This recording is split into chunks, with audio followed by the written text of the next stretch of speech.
Hello and welcome to PPC Live, the podcast formerly known as PPC Chat Roundup. My name is Anu, the founder of PPC Live, and if you're used to hearing advice from PPC experts about how to ensure that we are keeping up with the ever-changing landscape, don't worry, you are still in the right place. But instead of relaying what the PPC experts are saying, I'm bringing the PPC experts to you. Every week, I'm going to be speaking to a different PPC expert about their biggest F-up, but also how they've turned things around.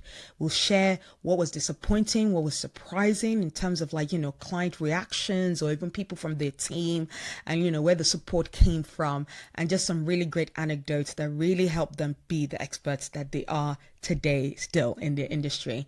Today, I have the delight of presenting to you Reva Minkoff, who has been writing for PPC Live for a while. So you might have seen her writing, but now you're going to hear her speak and talk about an F-up that she made, but also what makes it not even a big F-up. It was an F-up that turned into such an opportunity. She pivoted it into an opportunity and the client loved it and they still work with her till today. So yeah, this is really a big lesson on how to pivot, how not to panic when you see an error, and how to pick out an opportunity from something that has seemingly gone really, really wrong. So yeah, let's go speak to Reva.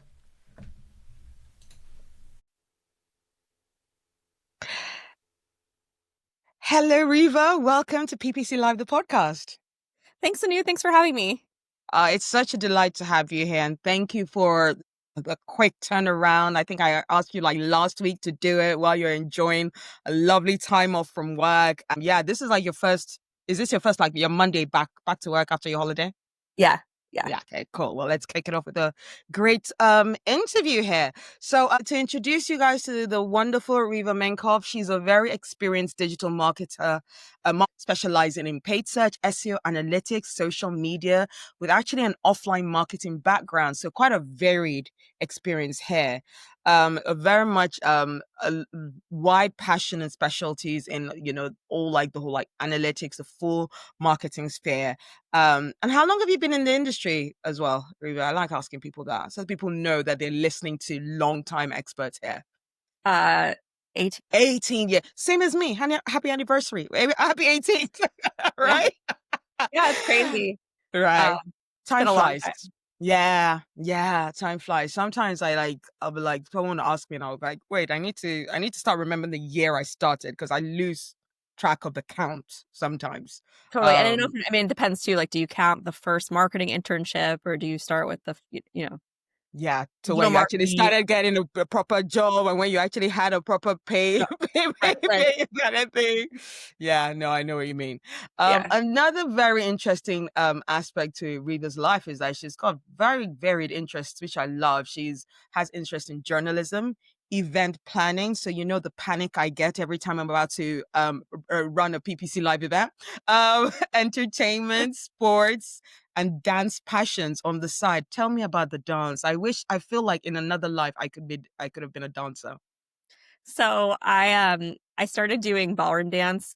My parents my dad made me learn for my bat mitzvah, so I would be able to dance with them at the bat mitzvah. So I started taking dance in, I guess, middle school, and I kept doing ballroom for a couple years throughout high school, for a few years there. And then in college, I did it again. And then when I moved, so I was on the ballroom team for 4 years in college. And then when I moved to Chicago, I was dating a guy who was a ballroom dancer. So I got very involved in their studio. I was spending 20 hours a week, dancing for the first couple of years I was out here. It was great. So I really love dancing. So I'm kind of trying to do different types of it. It's always that thing I'd love to do more of if I had more time, unlimited time and resources, right? I would dance. Right. I mean, isn't that a quote? If I had unlimited time and resources, I would dance. That is just such a joyful thing to do. So you still do it? Do you still?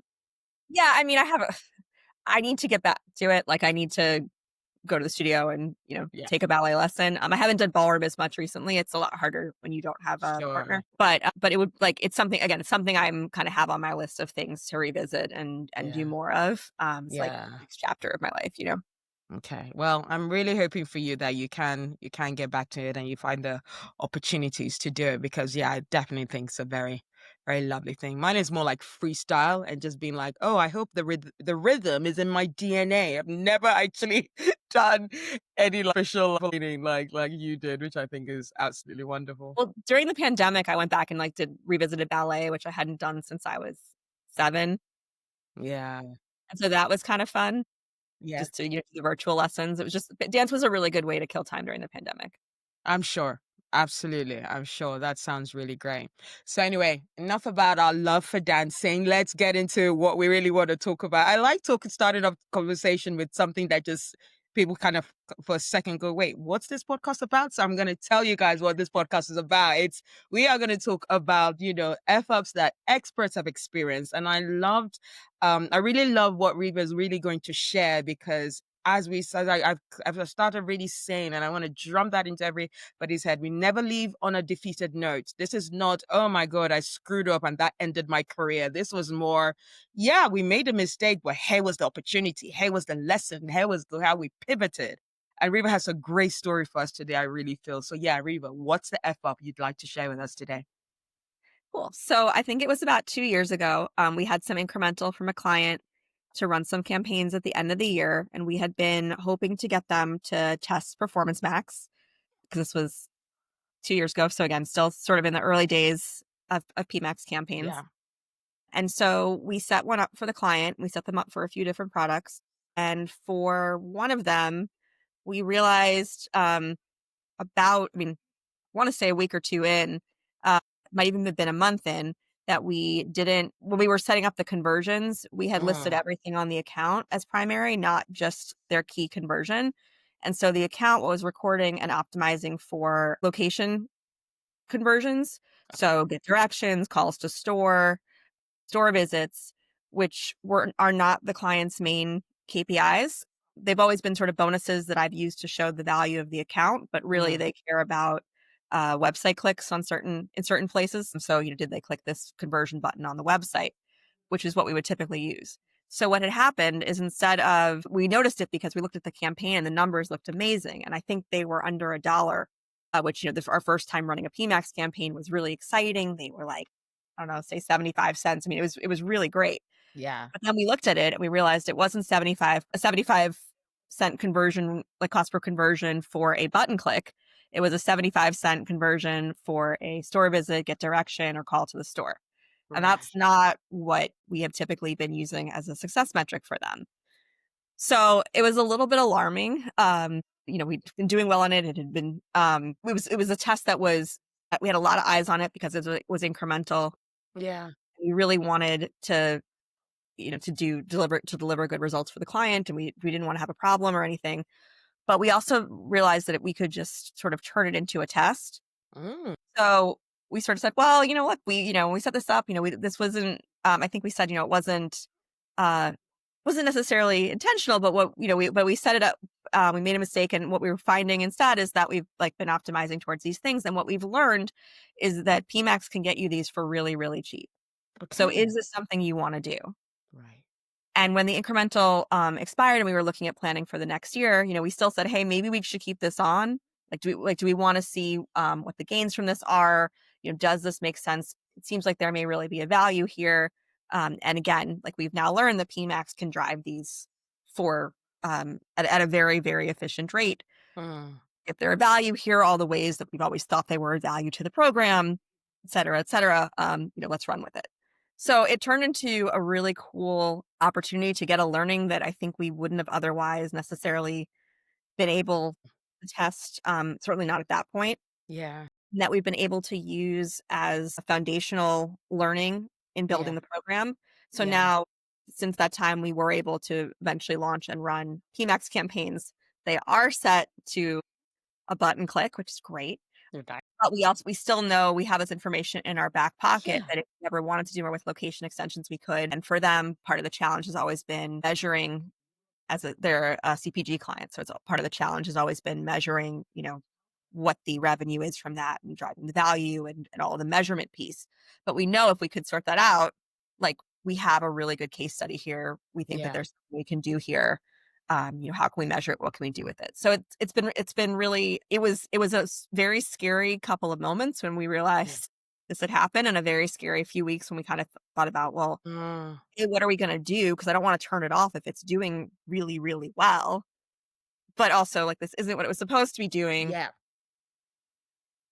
but I want to be honest with the client, but I also want to do what I do right by the client, make sure that we're, being as efficient as possible with their spend and spending their money correctly.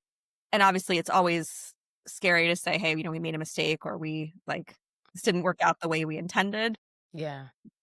But I think just by sort of focusing less on the, yeah, we didn't mean to do this, and more on the, well, this is what's Yeah. happening, Yeah. and it's doing really well. And I mean, Yeah. this is really a really interesting find that like we can build on. Yeah. I think we Yeah. were able to take a sort of scary, "Oh, no" moment Mhm. and turn it into something that's really been a positive and a learning for the client, where I was telling you, like, I'm still not sure they know we didn't do that intentionally. But Which, like, you did say that you told them. You mentioned yeah.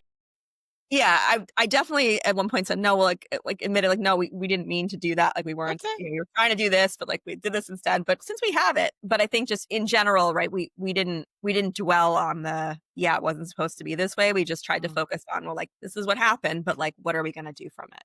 Yeah. So and how did the clients receive that news? Because did it feel like they were like, wait, what do you mean it didn't work? Or did they just go, okay, great. Oh, you have a plan. Okay, great. Did they just move ahead with you on it? Or did they kind of be like, oh, can you explain further? Uh, they they moved ahead pretty quickly over the actual ins and outs of what had happened, and, like, the incorrect setting and all of that Yeah. part, much more on to the strategic business questions. Like, well, do we want to have it set up this way? And what does this mean? And does this offer value? And, what is this really saying? And what's the, like, again, what's the story? What's the business case here? And sort of Mm. the analysis of that, which I think was really the big, main question anyway, Yeah. Yeah. as opposed to getting stuck in the, well, what do you mean you didn't do it this way? And how come these other Mm. three were this way and this one was this way, kind of thing. So it was good, because I think that, really, I always advocate on, like, seeing the forest through the trees, right? Sure. And really focusing on what's best, for the client. And I think as PPC providers, right, like, how can we be the best stewards of the client's money? Hmm. How do I spend the money the best? How am I most efficient? How do we make Yeah. sure that that they achieve what it is that they're trying to achieve? And so I feel like, in this case, we worked with the client for a long time. We had a lot of trust already built up, which is what's helpful Mm. too. But I think it made it a lot easier to move smoothly from what happened to, well, what does this mean? Let's think about those business questions. Is this something we want to do? Is this something that's valuable for the Yeah. business? Yeah. And going from there. Fantastic. Now I'm going to ask a question that is not actually usually on the list, but I know you are going to be able to answer this because you've kind of even touched on it already. Because I've had conversations with other paid search experts, or even in some of our PPC live events, where there've been a bit of like a discussion, let's call it, between people who are saying that, oh, clients don't care about the CPCs and those, like, those tiny metrics. It's the clients just want to make sure that you're delivering towards the goal. And some people are like, oh, no, clients want to know. Clients are always asking, they don't want their CPCs increasing. They don't want these different metrics increasing. But I feel like from what you're saying here, your client was like happy to know that because they're a trusted client, you guys are a trusted partner for their paid search activity. You understood what was important to them. So can you speak to that as well? Can you speak to, like, what's important to a client, and that people should remember, even if, like, they make a mistake? What do you feel is important to a client? Yeah. So I think the most important thing to a client, right, is, I mean, are we achieving their goals? Is the program achieving the client's goals? And by achieving the client's goals, I really mean, is it moving their business forward?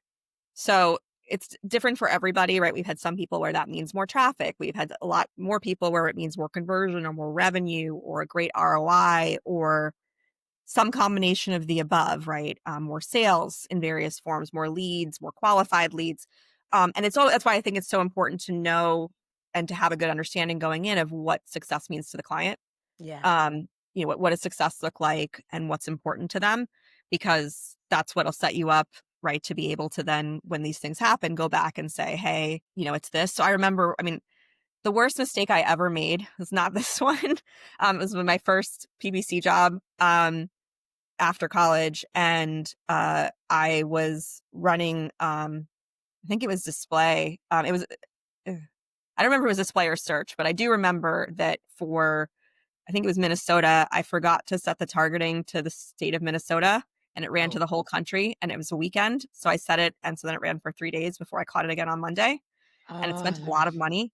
And I really thought he was going to fire me, and that was going to be, the end of that job, like, sincerely. But I remember even just in how I thought about that, it was still like, well, okay, I know like we don't want to be in all these states, but if you look at it this way, we still got 20 conversions in Minnesota, and and like, you are in these other states. So even though it wasn't the campaign for California, we did get, so I think it's really about understanding what it is the client wants to achieve. Yeah.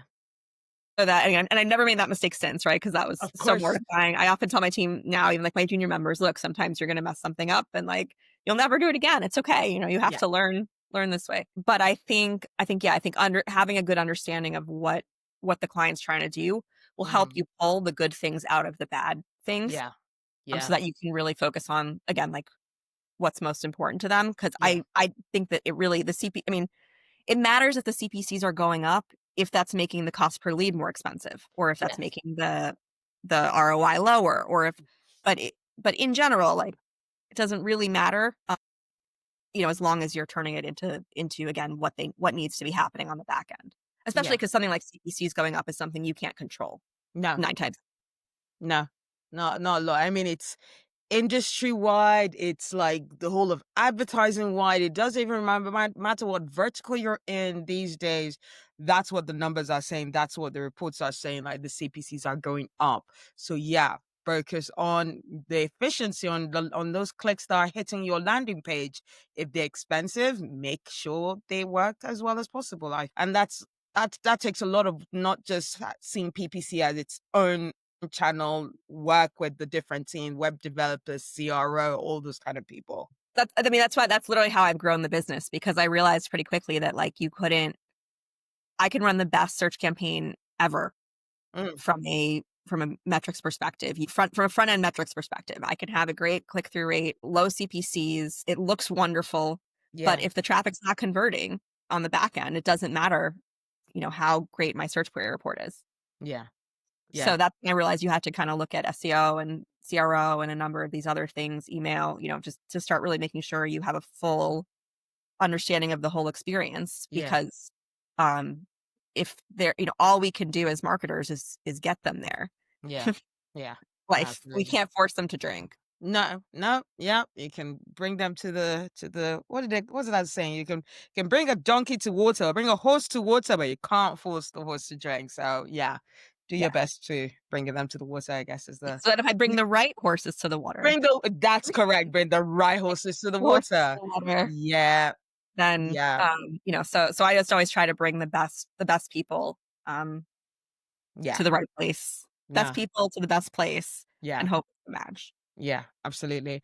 So now looking back on that, I feel like, we said it in the air, but I just want to clarify the issue with like the location targeting, was like setting the targets to location. Setting the goals. Yeah. Setting the goals. Sorry. Yeah.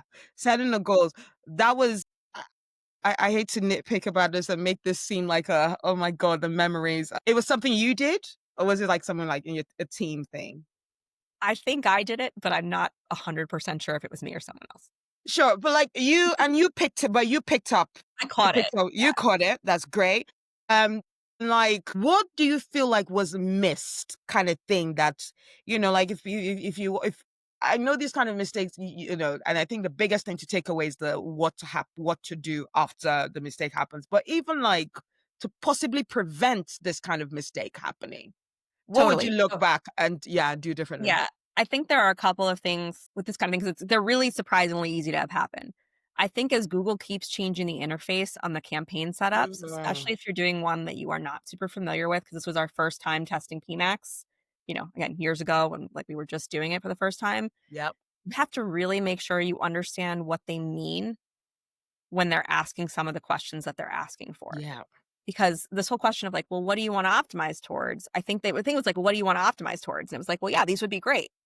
Yeah. Not like set my whole CPA based on these. Like I really like it was Yeah. like I really care about this one, but these are also important. And it wasn't really the way the question was phrased. Again, I understand what they meant now, but I think the first time setting it up, that's why I said I think it might have been me. I mean, it's possible with somebody else, and they may like, but from my perspective, the way the question was phrased was not very clear, and like they were the goals, and this whole thing even since then that Google has done with campaign goals versus like the goal. Would you like your account goals to be the default goal, or is it the campaign goal that's using a different goal? Like Jesus. sometimes the language gets a little tricky. So I think it's just really important to make sure that that you're keeping an eye on it. And I think the other thing was also using the segment. So using the breakdown by segments to look by your conversion type for the campaign to make sure that the conversions coming in are in fact the conversions that you want to have coming in and that Yeah. are driving the story. So those are sort of two learnings I feel like I had from just playing with the campaign type that again at the time was new to us. I think anytime you're dealing with a new campaign or a new platform, you have to like really double check those things. And then I think the other thing is just the QA piece, just building a better QA process, right? Like it's so easy on a lot of these campaigns to on any campaign setup to Yeah. make a mistake. It is, I think, easier to make a mistake than it is not to make a mistake, just the way that they're all set up. Yeah. Yeah. And so, I've tried to say, how can we break down the process more too? How is it not just like set up a campaign, but it's, did you check this? Did you check this? Did you check this? Have we checked this? Like, is this, like all of the different little pieces in putting something up so Yeah. that ideally, you're more likely to catch the step Yeah. Yeah. sooner than later. Absolutely. And what I learned from my one from before is never launch on Fridays. Yeah, yeah. You know what? That was your first job out of uni. Yeah, you said out of college. Yeah, out of uni. We can forgive you for that. Like if it's a mistake you make 10 years into your career, I'd be like, what's wrong with you? Don't you not heard of that one? But first out of uni, I totally can be forgiven. Totally, absolutely, I think. And even like what you were saying before earlier on about like how it can get so confusing. I know that's another conversation that I've been seeing like several times. People are like, oh, in the year of 2025, it's so easy to set up Google Ads campaign. So easy. Just put a PMAX together, keyword, broad key, and it's like, no, double check everything. It's probably even harder than ever because you can just easily set the wrong goals, easily set it's like more easier than ever, as you said, to actually make a mistake than to actually do the right thing because of all the different like, oh, just put all these settings in place and we'll do the rest. And it's all now it's like, oh Lord, Yeah, I feel like now that it's rest become is. especially right, Yeah. exactly. I feel like with everything now, it's become especially easy. Mm. Just keep this box checks that we pre-checked for you, and we'll be able to edit your videos, Mm. and expand your content. And like, there are some clients where that is an absolute no way, Yep. in Yep. heck are you touching the video Yep. content we created. Right. Or let us or give us permission to write ad copy or Yeah. automatically expand this or add keywords here. Then Google no longer never really drew attention to negative keywords, but now it really doesn't draw attention to negative keywords. Yeah. So there's a lot of stuff where if you haven't thought out all the steps ahead and all the potential potholes, and kind of problems you could have in all of the steps ahead, like, Yeah. it's really easy for something to go wrong. Yeah. That's why I think it's Absolutely. more of a question of like, how do you deal with mistakes? Yeah. And like, you never want to create an environment where they're not like, where people are too afraid to make them. Because if they were too afraid to make them, they'd never launch anything. Yeah. Yeah. If you cover a question, I love the fact that you answered loads of questions by me just asking one question, and I love it because another thing I do like to discuss is about how do you create actually an environment where new staff members are not just scared to not do anything, and why is it important to create that environment of don't be scared of like making mistakes. Don't be like you don't want to do anything because you will never do anything right if you're always scared that a mistake will end your career, will ruin your career. You just gotta you know make sure you're building that environment where people are like, okay, I'll try my best, and when a mistake happens, this is what I do, kind of thing, and this is what I learn, and you'll never probably make that mistake ever again. Exactly. Yeah, and we tried to put something in place in our team called Friday Fails, Okay. where we're on Fridays in our team meeting, we talk about, fails from the past week. Yeah. And it could be personal or professional. Someone's like, "Oh, I locked my keys in the car," right? Like, so we've had, I mean, they've been everything from, I got in a car accident to, I launched this campaign and forgot to set X, right? Or Yeah. showing up here, or, um, I mean, number of issues, so many things, right, that could go wrong, and that have gone wrong. But it's Yeah. helpful, because then I'm like, I want people to feel comfortable sharing, so we Yeah. can all learn from each other's mistakes. Yeah. Uh, and that, like, there's an understanding that everyone makes mistakes, even me. Um, like, all people make mistakes. Yeah. And It's so, cathartic. uh, I Yeah. just think you can't, yeah, if you try too hard to be 100% perfect all the time in this, you're gonna be too scared to try anything new. Can I ask your permission for something? You know how there's a PPC Live WhatsApp group, which you so very kindly Yeah. joined recently. I really want to do a Friday Fails Oh my thingy. god, totally. I love that, to see how the whole community, see who's bold enough to go, yeah, this was the mistake I made, guys. Don't make a mistake. Because we will learn so much from each other It's for so that. helpful because some of them are really Yeah. like, "Oh, yeah, they did add this new button here," or like, Yeah. "This is auto-checked." Yeah. So it's also helping us catch things right for our clients then. When Yes. we're auditing somebody's thing, say, "Hey, let's make sure we go and we double check and we really make sure, are you sure this isn't on location and presence in? Or like, Mm. is it or interest in, or like, is it just on presence in? Like, are you Yeah. really sure?" Yeah. Yeah. Yeah. Yeah. Well, yeah, we're gonna start Friday Fails. I'm gonna start that as soon as Awesome. Well, possible. I think it's a great idea. So yeah, by all means. Thank you. Thank you so much for that. So we want to round up the story. I'm not sure whether we'll get into like our extra questions, but it's absolutely fine because that has been such a brilliant journey about a an effort that turned very much into a triumph, that very much turned into an opportunity. And are you still working with that client even Yeah, we are. for today? Look at that. That's just so amazing. So if someone is going through this issue right now and have had that kind of problem, or is having that kind of problem right now, what's your advice to them? So I think the real, again, with any of these issues, right? The real question is, how does it tie back to the client's goals? Like, what are you learning? Like, how do you turn the failure into a learning? How do we drive it forward? One of our clients, actually that particular client, is always like, I want to make sure we talk about fails as well as successes, because we need to Sure. learn from what's not working as well as from what's learning, Absolutely. what's working. And we can learn just as much from what's not working as we can from what's working. Yeah. And I think that's really, really important, which again Mm. is I think part of also set the right environment to be able to have these conversations and to get these learnings out and to be able to, like, continue to broach this issue of, hey, we have this data here. We know we can do stuff with it. Do we want to do stuff with it? What's Yeah. the business case? What would we need to make this really work? All of that. So I think that, yeah, I mean, again, this could happen to, like, anyone can make these kind of errors, but the real important thing is to figure out how it ties back to the client and how they can take something positive from it. Yeah. Not just, oh, I won't check that box again, but Yeah. like, while it was checked, this is what I learned. Yeah.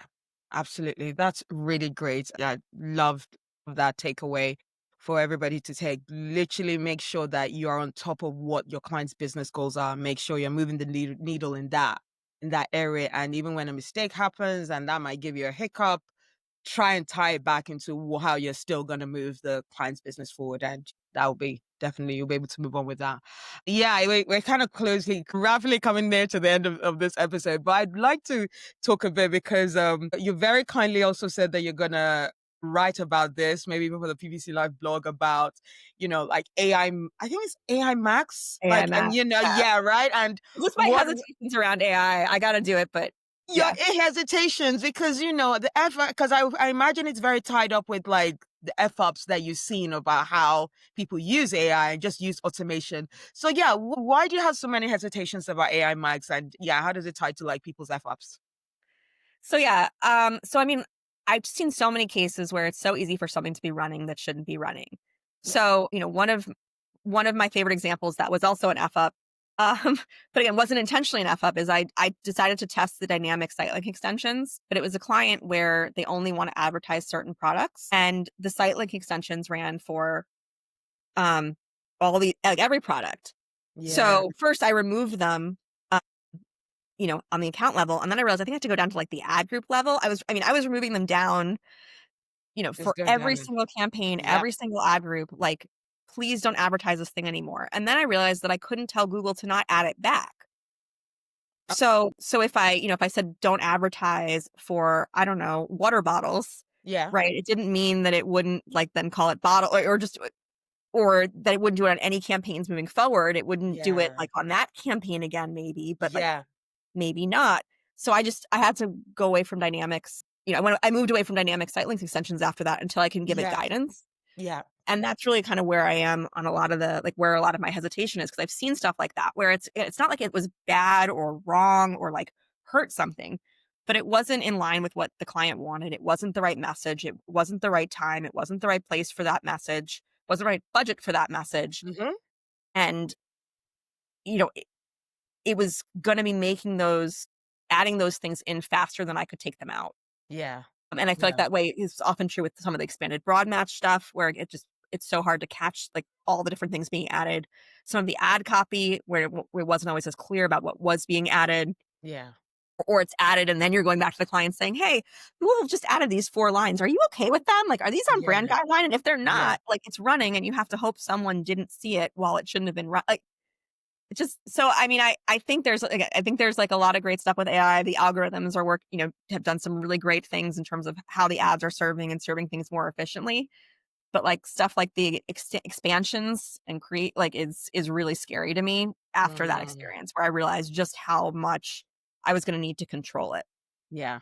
Yeah. I think like, Google underestimates how much and you'll chat with Ginny and God love Ginny. She does try to help us a lot. And I even think more recent they have been giving us some of that bit of like visibility so that we can have more of the control and they just seem to be this pedantic, like, oh, we want control, and Google like, oh God, you can't be controlling everything. But actually, when there are business goals in play, when there's things that are absolutely affecting revenue, when there are things that don't meet compliance kind of thing. And most companies have their legal departments who's going, oh my God, that's not how that ad should show, or that's not how that site link should show, so Yeah. yeah, those things are very important for Yeah. sure. I mean, I just think, almost everyone basically almost every brand we've ever worked with, right, has brand guidelines to Yeah. some degree. I work with hundreds of companies. Like everybody has brand guidelines of some kind.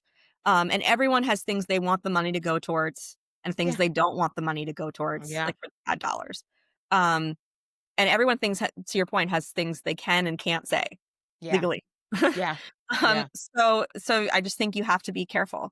Like, Yeah. and it's if you leave it up to AI and it goes wrong, Mm. you're still going to be held responsible. Like that client's still going to get fined or, like, I mean, or in trouble, right? It's Yeah. not just, oh, well, Google did it. Like Nah. Google's Yeah. Yeah. Yeah. Google are dealing with their own legal cases. They're not going to care about your little and they're problems. not going to it's not going to come back on them. You No. can't say to the legal team, oh, well, Google just did this. They're going to say, well, why Yeah. did you set it up to do it that way? Yes. Yes. So, Absolutely. Well, oh yeah. Reva, thank you so much for that very amazing, amazing insights. All of those things that you just said just make sense to me. I just, one would say, of course, I know you're going to say that, but genuinely, I feel it really, objectively, I think it really does, and I think that the things that really people should remember and really pay attention to that we're not in the whole like, oh, it's so easy to put a PPC campaign together. It's so easy to make a mistake in a PPC campaign right now. So Yeah. really, really watch out for that. Well, before we let you go, we're going to come back to that fun question that you said that you're not necessarily prepared to Oh, answer. Yeah. If your PPC career were a movie, what would be the title? oh man. I kind of want to say The Long and Winding Road. Why not? Why Um, not? yeah, I feel like it's all kind of, it went on an unexpected journey, or what's the Hobbit, Yeah. the unexpected journey, right? It went on Yeah. a journey that I don't think I expected, Yeah. but I think it ended up where I want. Yeah. It did end up where you wanted it to be. Yeah. Yeah, Fantastic. Well, that is very so great far at least. takeaway. Yeah, so far. And look, I think the future is bright for you. Honestly, I feel like Reva, I want to see you on more stages now. Now Thank you've you. done this. You've got such a great great knowledge, such a great grasp of what's important for us in the industry, for clients. I think some people, they only talk about one side. Like some people only talk about what's important for advertisers, or they'll talk about what's important for clients, and they've got the grasp of that, but like how they're doing things is not necessarily the best way. But I think you've got a lovely, well-rounded view of like, and the fact that you've got such that breadth of knowing that PPC, I always fall in love with the person who's going like, oh yeah, it's not just about PPC, it's about working with other brands. I'm like, yes, it's like music to my ears. So it's really great seeing that you've got that lovely breadth of experience, and I love to have that view of the other channels. But yeah, well, I'm on happy that. to help anyone at any time, speaking or writing or looking at accounts or anything else. Like I just love making sure that good products get out there to the right people. Amazing. Amazing. Well, I'll definitely be helping you to make sure that people hear more from you, because yeah, you're definitely a great voice that the industry should hear more Thank from. you. That means so much coming from you. So I really appreciate it. My pleasure. Well, thank you so much for being with us today, and yeah, take care. We'll speak to you soon. Sounds good. Talk to you later. Thanks, everybody. Thank you so much, Reva, for giving us that very enlightening story about how you switch so quickly from seeing a mistake, going to a client and saying, hey, here's the opportunity. Here's how that mistake showed us that you're performing. This is how we should actually come across a campaign and, approach PMAX, and how we should actually run a PMAX campaign. So yeah, think about that. Maybe, that thing that was a mistake, you just turn it to and call it a test. And there's always a learning to be had in a test, even when the results are not great. So yeah, I don't know whether you might want to sugarcoat it and cover it up and like, oh, we were going to test that all along, or you want to come outright and just say that's not what we actually expect to do, but we're actually now going to test that. It's up to you. I'm going to leave your conscience to decide what pathway you do with that. So yeah, that's really great. And yeah, remember the whole world of AI, approach it with caution. There are just some cases where it's not going to work. It's not about complaining and being annoyed by it. It just won't work. And yeah, look out for Reva's article where she actually really shares where the likes of AI Max just will not work for some kind of clients. So yeah, for all the information about that fantastic episode and that chat and the full transcript and show notes, just go to podcast.ppc.live. In regards to our fantastic events, our next one is going to be October the 22nd. That's going to be the last one of the year. Tickets are live. This is not a drill. Tickets are live. So go to ppc.live. We've got 3 fantastic speakers. We've got Stephanie Caldecott, who's a marketing manager at Circus PPC Digital. We've got Basak Odemis, who is a digital marketing manager herself, a PPC manager, or founder of Make Digital. And she's going to be speaking about A/B testing. And we've got Neil Baker, who's from Tug Agency, who's going to be talking about the future of PPC, which is amazing what we should be talking about when it comes to the last quarter of the year. So yeah, make sure you join that. Go to ppc.live. Early bird ticket sales are live. I've set an automation for that to end on a certain date in a few weeks to go up. So it's not going to be relied on my memory. So prices are going to automatically increase at some point. So you want to make sure that you don't miss out on that. Before I leave you as well, I'd love to share that I am doing PPC mindset coaching.